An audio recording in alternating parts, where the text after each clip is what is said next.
अदी ॾिठई न रात भी ना आयो उबतो मुंह आसरे में सरी रात अख भी ना आई।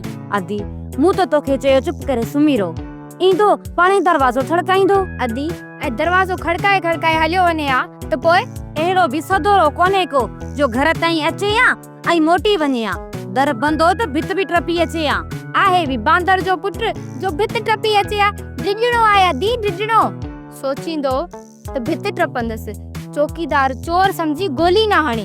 अदी जान पोता अचने घर तो पुछोन था त रात घर छो ना आया। अदी मुके शक छा पर पूरी पक्का है तो तोवारे मुर्स सुबते जे करे मुजो मुर्स उबतो घर ना आयो आ। अदी उबते कॾहिं सुबते जो चवण कयो आहे जो हाणी कंदो। अदी तू भी हिते मां भी हिते जे ये गाली न थे न तो तू जो मुंह मुजो मोचड़ो। हां इयो वरी छाती चई अदी उबतो करीस उबतो तो तुझो मुर्स आहे मां भलाने के छा कया उबते के उबतो न कर। तोबा ओजा का खराबन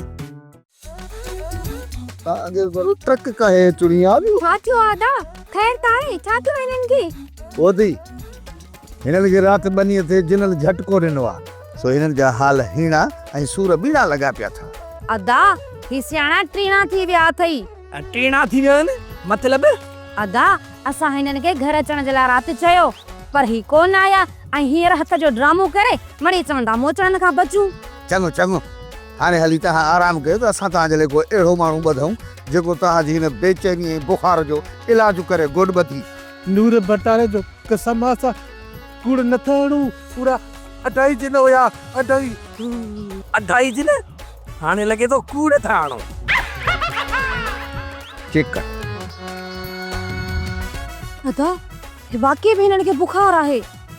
हलो लेटो लेटू छो केड़ा अच्छा गडऊ मतलब अच्छा लेटू ता अच्छा जो इलाज कंदो इलाज तो थींदो पर सीधा थी सुमो त सही।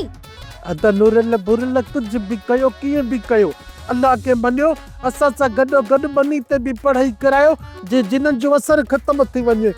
हां सब कुछ था मतो जड़ी पर ता थोड़ा आराम कंदो ओ दिन करण का पोथंदो पोता जो दिमाग मता जाती अची वने।